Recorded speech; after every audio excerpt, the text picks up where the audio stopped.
Hello, and welcome to Karooooo's Q2 FY 2026 earnings call.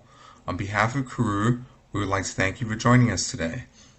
I'm Paul Bieber, VP of Investor Relations and Strategic Finance. We are joined today by Zach Callisto, Founder and Group CEO, Hoshin Goy, Chief Financial Officer, and Carmen Callisto, Chief Strategy and Marketing Officer. I would like to remind everyone that some of the statements that we make today regarding our business, operations, and financial performance may be considered forward-looking. Such statements are based on current expectations and assumptions. They are subject to several risks and uncertainties. Our actual results could differ materially. Please refer to the Safe Harbor statement in our Form 20-F, including the risk factors, and the 6-K that we filed yesterday. We undertake no obligation to update any forward-looking statements. During this call, we will present both IFRS and non-IFRS financial measures. A reconciliation of non-IFRS to IFRS measures is included in the 6-K that we filed with the SEC yesterday. Our comments will refer to year-over-year comparisons unless we state otherwise. I will now pass the call over to Carmen. Thanks, Paul. Welcome to Karooooo's Q2 FY26 financial results presentation. For those new to Karooooo, we operate a SaaS platform for connected vehicles and mobile assets that enables businesses to enhance operational efficiency, reduce costs, improve safety, and ensure compliance. We help businesses simplify decision-making to optimize their physical operations. We serve a large, underpenetrated market with strong, sustained demand driven by digital transformation, a constant need to improve operational efficiency, and an increasing focus on safety and compliance. We are a founder-led business with a strong financial profile, a proven track record of execution excellence, and a cultural focus on disciplined capital allocation and operational efficiency. Our platform supports approximately 2.5 million subscribers across more than 125,000 businesses in South Africa, Southeast Asia, and Europe, spanning a diverse set of industries. Importantly, our financial model is anchored by accelerating growth, high-margin subscription revenue, exceptional commercial ARR retention, and powerful unit economics. Our Q2 FY26 annual recurring revenue, or ARR, increased 20% to 4,806 million ZAR, and on a US dollar basis increased 21% to $272 million. Our commercial customer retention rate remains at 95%, and subscription revenue accounted for 98% of Cartrack revenue. We continue to scale our proprietary data asset, now generating more than 275 billion valuable data points monthly, which we leverage to deliver impactful insights and value to our customers. Finally, our LTV to CAC remains above 9 times, enabled by strong retention, disciplined capital allocation, and efficient distribution, which are embedded in our vertically integrated business model and company culture. During today's presentation, we will review both of Karooooo's operating segments, Cartrack and Karooooo Logistics. Cartrack is our SaaS operations management platform. Cartrack operates at scale and has a very attractive financial profile. Cartrack's operating momentum is the primary driver of Karooooo's growth and strong financial performance. In Q2, Cartrack delivered strong results highlighted by accelerating subscription revenue growth in South Africa and Europe and robust growth in Southeast Asia. These results reflect the early returns from the strategic investments we've made in expanding our sales capacity in recent quarters. In Q2, Cartrack generated approximately 1.2 billion ZAR in subscription revenue, an increase of 20% or 21% on a US dollar basis. Notably, Cartrack's subscription revenue accelerated again this quarter. Year-to-date, Cartrack's subscription revenue has increased 19% compared to 15% in FY25. Cartrack's operating profit margin was a healthy 29% in Q2. Karooooo Logistics is our rapidly growing delivery-as-a-service offering that empowers large enterprise customers to scale their e-commerce and logistics operations. Karooooo Logistics continues to demonstrate strong growth and operating momentum while delivering real value for our enterprise customers. We report Karooooo Logistics separately as the delivery as a service financial profile differs from Cartrack's SaaS financial profile. Karooooo Logistics is strategically important to us as it empowers our customers to scale their e-commerce and logistics operations through a capital-light model while driving high Cartrack customer retention. We continue to profitably scale the Karooooo Logistics business. In Q2, Karooooo Logistics' delivery as a service revenue reached 139 million ZAR, an increase of 38% or 39% on a US dollar basis. Karooooo Logistics revenue growth accelerated in Q2 due to an increase in e-commerce orders. Given Karooooo Logistics' robust revenue growth, we are very excited about the long-term growth opportunity. In Q2, Karooooo delivered strong consolidated financial results. Total revenue of 1,344 million ZAR increased 21%.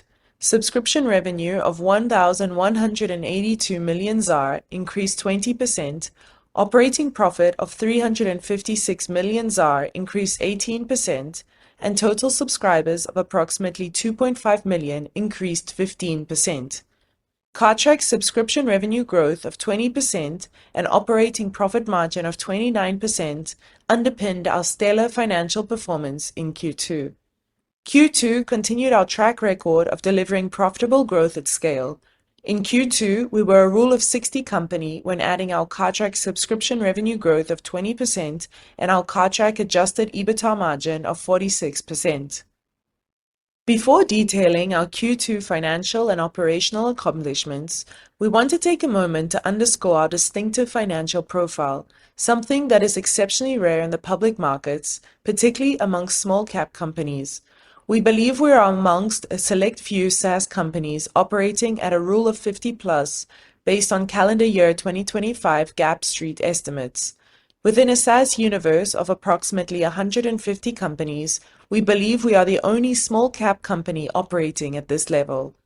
Being part of this elite group reflects our unwavering commitment to disciplined and profitable growth. In addition, with an essentially unchanged share count over the last few years and no stock-based compensation, growth in free cash flow translates to higher per-share value given the lack of dilution. This is another important factor that distinguishes Karooooo's financial profile from many peers. Moving on to our Q2 financial and operational highlights. In Q2, SaaS ARR accelerated to 20% compared to Q1 FY26 growth of 18%. Cartrack subscription revenue growth accelerated to 20% compared to Q1 FY26 growth of 19%, highlighted by 18% growth in South Africa and 27% growth in Europe. Cartrack's total subscribers increased 15%, driven by continued healthy growth in South Africa, Europe, and Asia. We also delivered net additions of 71,000 in Q2. Cartrack's operating profit margin was a healthy 29% and benefited from disciplined expense management. We remained a Rule of 60 company, and our balance sheet remained strong and unleveraged. We ended the quarter with net cash and cash equivalents of 393 million ZAR. Our healthy subscription gross margin, efficient customer acquisition, and attractive commercial customer ARR retention rate continue to drive our healthy unit economics. In Q2, our subscription growth margin was 72%, our LTV to CAC ratio remained above 9 times, and our commercial customer ARR retention rate was 95%. We are also experiencing attractive ARR growth with our retained customers. It's noteworthy that we accelerated our subscription revenue growth from 15% in Q2 last year to 20% this quarter, while maintaining strong unit economics. We remain committed to profitable growth as we pursue the expansive growth opportunity ahead of us. We ended Q2 with approximately 1.9 million subscribers in South Africa, an increase of 15%. South Africa's subscription revenue comprised 71% of our total subscription revenue, and South Africa's subscription revenue growth accelerated to 18%. We are encouraged by the strong teams that we are building to accelerate organic growth, broaden our customer base, and increase product adoption in the region. We are starting to see an acceleration in subscription revenue growth driven by the strong adoption of video and Cartrack tag by our existing customers and customer expansion. We remain committed to building our distribution capabilities to service the demand for our products from both new and existing customers. We continue to see a compelling market opportunity in South Africa and are excited about the value we will deliver to our customers. We ended Q2 with approximately 303,000 subscribers in Southeast Asia and the Middle East, with most of the subscribers in Southeast Asia. Southeast Asia and the Middle East comprise 16% of total subscription revenue, and Southeast Asia and the Middle East subscription revenue growth increased 26%. As the second largest contributor to group revenue, Southeast Asia continues to present the most compelling growth opportunity for the group in the medium to long term and is our fastest growing segment on a constant currency basis. In September 2024, we started a drive to increase sales and marketing in Southeast Asia, and we intend to increase our sales headcount by 70% by February 2026 compared to February 2025. Southeast Asia is a vast, underpenetrated market for sophisticated fleet management and video-based solutions, and we are very well positioned to capitalize on the opportunity. We ended Q2 with approximately 216,000 subscribers in Europe, an increase of 19%. Europe comprised 10% of our total subscription revenue, and European subscription revenue accelerated to 27%. We continue to accelerate our organic growth, expand our customer base, and increase our distribution capabilities. We have partnered with leading OEMs to provide easy access to our platform, seamlessly integrating their connected vehicle data to our platform through application programming interfaces. We expect these partnerships to contribute to our results in the medium to long term. In addition, we are experiencing encouraging demand for our proprietary compliance technology in the region as customers seek to simplify compliance with evolving legislation and enforcement. In Q2, Karooooo Logistics continued to build scale and delivered revenue of 139 million ZAR, an increase of 38%, and an 8% operating profit margin. Growth in e-commerce orders drove the acceleration in Karooooo Logistics' revenue growth. Karooooo Logistics supports our strong financial performance by immersing our platform into large customers' operations, contributing to strong customer retention. Karooooo Logistics also enables us to learn about the operational and logistics challenges confronting our large customers. We see a large opportunity for Karooooo Logistics going forward as large businesses seek to increase their e-commerce offerings and optimize their logistics capabilities through a capital-light model. In Q2, we continued to make good progress with our FY26 priorities. First, we continued to strengthen our leadership position in South Africa by selling our video solutions and Cartrack tag to our existing customer base. This initiative continues to demonstrate early traction. Second, we continue to expand our distribution footprint in Asia and Europe. We are seeing success in expanding our teams in the region. Finally, we continue to work with our customers globally to drive broader engagement with our platform and to capture the growing demand for video capabilities, including AI video. Capital allocation is a fundamental part of our culture, and we aim to remain disciplined with our capital allocation strategy, rooted in a 20-year culture of profitable growth at scale and prudent financial management, key drivers of long-term shareholder value. Our capital allocation framework is unchanged and prioritizes organic growth and innovation. Our paramount priority is investing in organic growth and product innovation, given our strong unit economics, sustained profitability, and large market opportunity. Returning capital to shareholders. At current growth rates, our business generates significant excess cash. With our strong balance sheet and net cash position, we aim to return surplus cash to shareholders when we cannot efficiently invest it for growth, primarily through an annual dividend.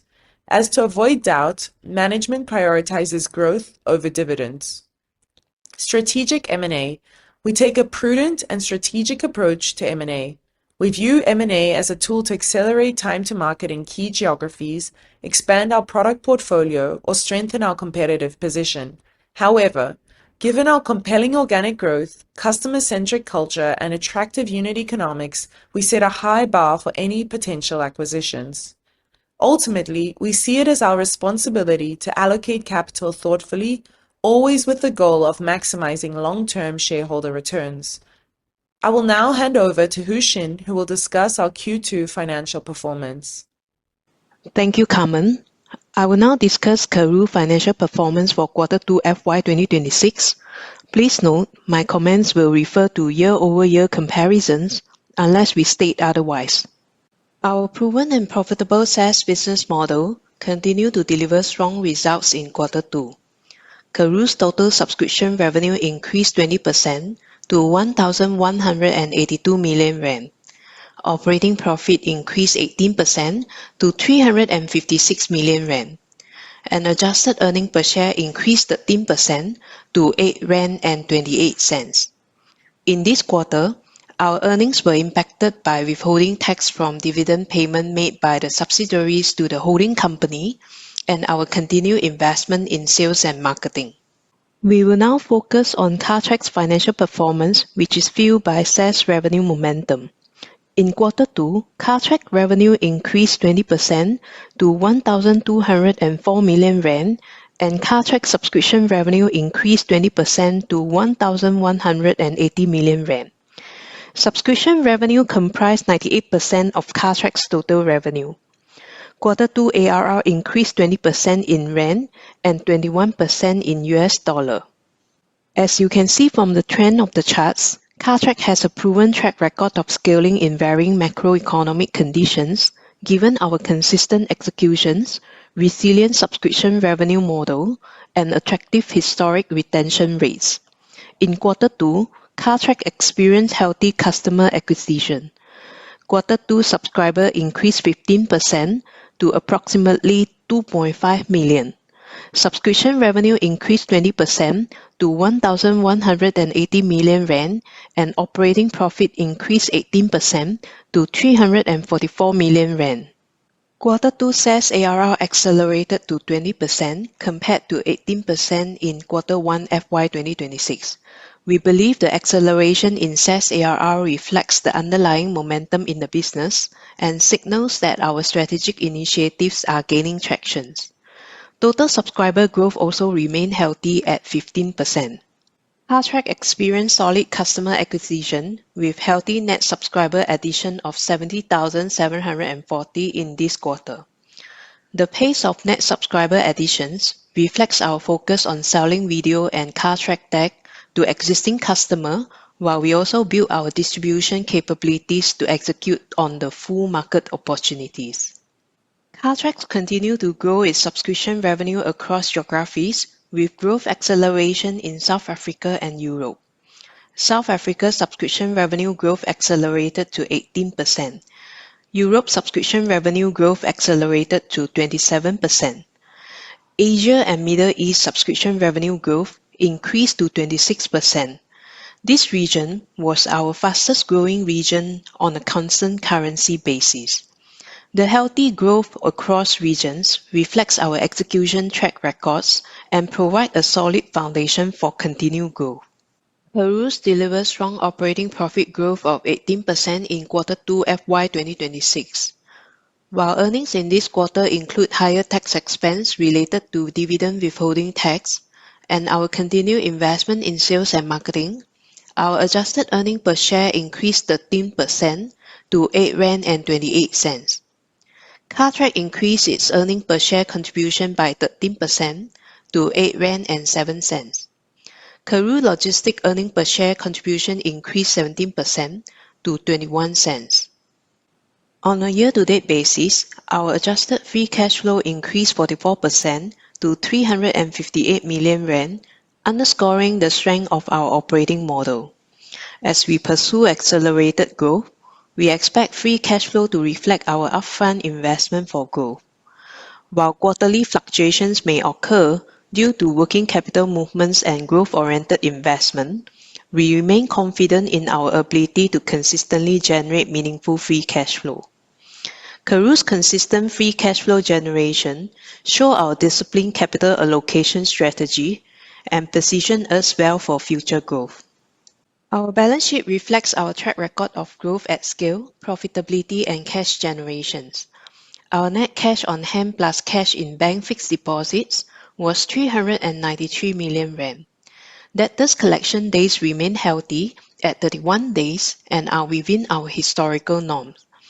In August, we paid a total cash dividend of approximately $38.6 million to our shareholders, which equates to a dividend of $1.25 per share.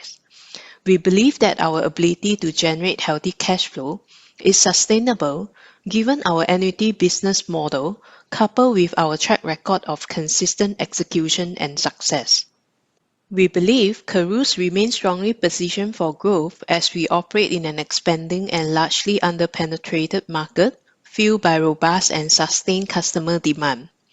This demand is driven by a heightened focus on digitalization, the need to improve operational efficiencies and reduce costs, and an increasing attention to safety in physical operations.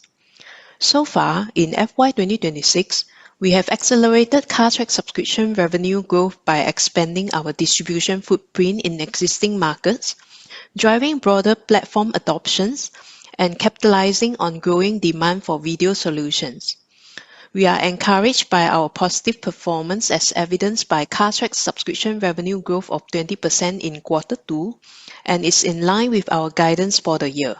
On a year-to-date basis, Cartrack subscription revenue growth has accelerated to 19% and the business has delivered a 29% operating profit margin, reflecting strong execution while investing in sales and marketing capacity to support future growth. With continued investment in sales, marketing and infrastructure, we believe we are well positioned to achieve our FY 2026 growth ambitions. Accordingly, excluding the cost of secondary offering, our FY 2026 outlook remains unchanged.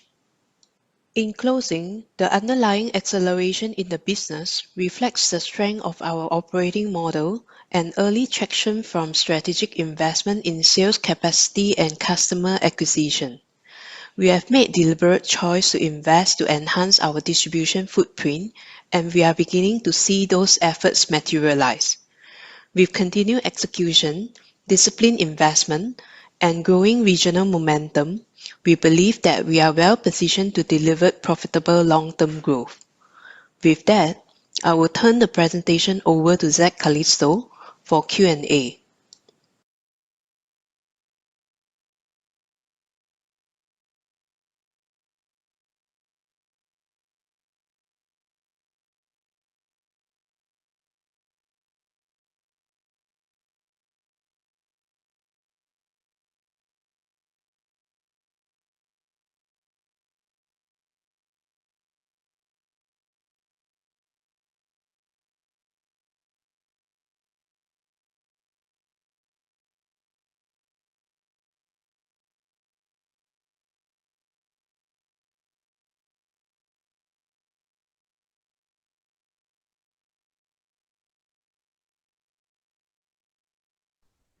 Okay, here we go.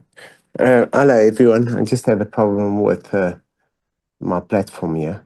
Good morning or good afternoon to everybody. Thank you, everybody, for joining us. I'll just go through all the questions. The first question is from Dylan Becker from William Blair. You talked about safety adoption and expansion helping drive acceleration. Subscriber additions remain healthy, but can you talk about the attach rates you're seeing on some of your newer offerings? If you've seen greater willingness for customers to adopt multiple products upfront, and how is it supporting health in the ARPU piece of the growth algorithm? So, Dylan, we've grown our ARPU by 4%, and that's our full ARPU across all the different geographies. Our initial target was to be able to grow ARPU this year in South Africa by 10%, which should lead to around 6% for the group. And if we take it on a monthly basis, at the end of Q1, I think we were behind. But as at the end of Q2, we're more or less in line with our expectations. And the key factor in the bottleneck to adoption is our ability to have sufficient teams to deal with onboarding both new customers and to be able to cross-sell our new products.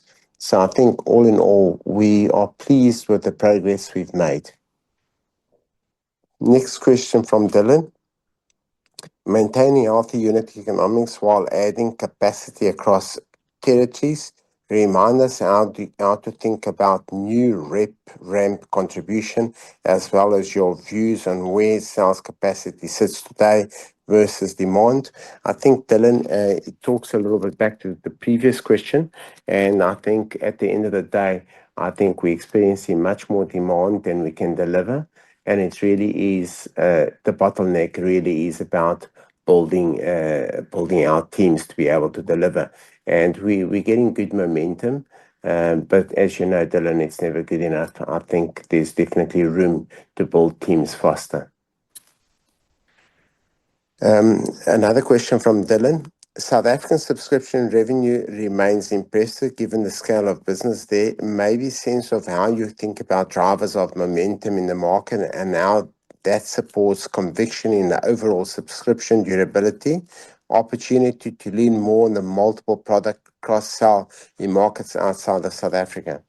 I think fundamentally, Dylan, we ran out of space just before COVID, and we had plans to build a new building so we could build our teams. Then COVID came, we couldn't build the building, and we only moved into the new building in September last year. And we have been in the last year really focused in recruiting and building teams. And we are building the teams in South Africa quite quickly. I think we've got a really good team in both training and in both recruitment. And I think we're making really good momentum, and we need these teams for new customer acquisitions and to cross-sell and add additional products to our customers. So I think we've still got a long way to go before these teams mature. And hopefully with the new initiatives that we're doing with AI, we will probably be able to allocate a lot of jobs already to AI and be able to be under less pressure to add more people and just to relocate current people which have already got a lot of business knowledge into new departments. And the next question comes from Alex from Raymond James.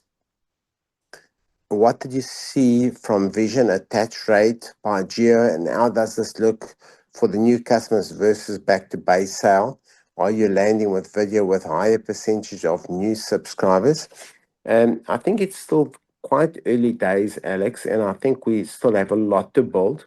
But I think most of our sales at this point in time are really coming from our existing customer base. And I would say that we're only getting about video sales today is probably only about 10% of our sales. We have a lot to build in terms of teams, and it goes back to what I said to Dylan. We're not there in terms of being able to have the proper distribution that we wanna have, but the building of our teams is going according to plan. On Cartrack gross margin, how's the change in mix shift towards videos cross-sell impacting gross margins? So our gross margin has typically been in the region of about 70 to 74%. And if you look at in this specific quarter, you'll see our cost of sales actually went up a bit higher than our subscription, and that brought our margin down compared to the previous margin that we had a year ago of 74%. I think this year it was at 72%, and that's got to be because we had increased cost of sales. But nothing out of our historical norm, but there is a disadjustment between the 30% growth and the 20% in the top line.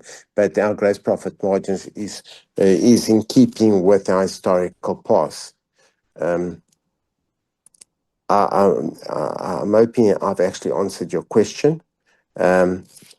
So video, I don't believe, is having an impact on gross profit margins because of the way we do our pricing, the way our unit economics, And what we typically do have is, if the one factor that can affect the top line is if there's expenses in the unit economics, to talk a bit further about this, is whether you're paying out in salaries or whether you're paying it out in commissions. But the unit economics is the same. So what we've seen is an increase in payments in commissions that affects your cost of sales, but your fundamental unit economics has remained the same. Hopefully I've answered the question, but I can talk you through it if necessary after this. A question from Sinan from Amber Road. You mentioned improving your sales force productivity in the earnings release. How did your new sales reps compare to the existing base of sales reps today, and how fast are they improving? Fundamentally, Simon, we're always bringing on new people, and clearly newcomers never perform as well as the well-established salespeople that have been with us for many years. So nothing has changed. We expect newcomers to go through a learning curve. A question from Claire Gerdes. Great performance. It's good to see the improved Cartrack ARPU growth. The Cartrack subscriber net adds was below last year. What contributed to the slowdown? I think fundamentally, Claire, we are more focused on growing our subscription revenue as opposed to subscribers, because we're busy cross-selling and we haven't got sufficient people to do both. So there's been quite a lot of focus of our salespeople dealing with our cross-selling to our customers with the new products. And it really is just, it really just boils down to having sufficient people to execute at all the opportunities that we do have. And, our bottleneck is people at the end of the day. Okay. Then next question from Abley. How long do you expect elevated operating expenses related to geographic expansion and increased headcount to persist before normalization? I think the reality, the word normalization doesn't really exist in our business, not at this stage, because we believe there's a huge TAM opportunity. And we will be investing in infrastructure, in OPEX, in sales. And we'll have different levers where we'll expense and invest at different times. And it all depends how fast we're executing, where we need to spend the money. But I think fundamentally, we've got a very strong track record of disciplined capital allocation. We're very prudent with our money. And the unit economics have remained very strong. And I personally look more at our unit economics than the IFRS P&L. So I think fundamentally nothing has changed in terms of the way we allocate capital, I would say, for the last 20 years. The next question from Roy from Morgan Stanley. Hi, Roy. Estimated market penetration each region. I think South Africa, Roy, it's always a thumbs up. I'm not certain about these numbers. South Africa is probably a market penetration of about 35%. If you look at Europe, I think penetration rates there could be around 20-25%. I'm not sure, Roy. So whatever I give you, it really is a personal view. I don't think it's necessarily factual. And when we look at Asia, I think the penetration rate there is probably low, probably under 10%. That's what I believe. But we've got three levers and opportunity, right? The one is to grow our customer acquisition. The other one is to be able to sell new features on our SaaS platform, which we typically do not do. We don't, every time we add a new stack to our platform or new features, we don't then go try and raise ARPU based on new features. And the third one is to actually add new products, which we're busy doing right now with the Cartrack tag and the video. That's obviously new hardware with different costs. And obviously, we work out the unit economics behind these new products. And clearly, on adding these products, that does increase the ARPU on the customer based on but at the same time, it does come with additional costs, both in cost of sales and operational costs, but majority cost of sales. I've got another question from Sinan from Amber Road. Is your bottleneck is people? Can AI help in scaling your go-to-market efforts? I think it's AI is it's a bit of a hype word. There's a lot of things where AI can be used and it's extremely efficient, but you normally find that the downside when AI doesn't work can cause you more damage than when it does work. So there's we're obviously playing around with a lot of tools. We're doing a lot of things ourselves.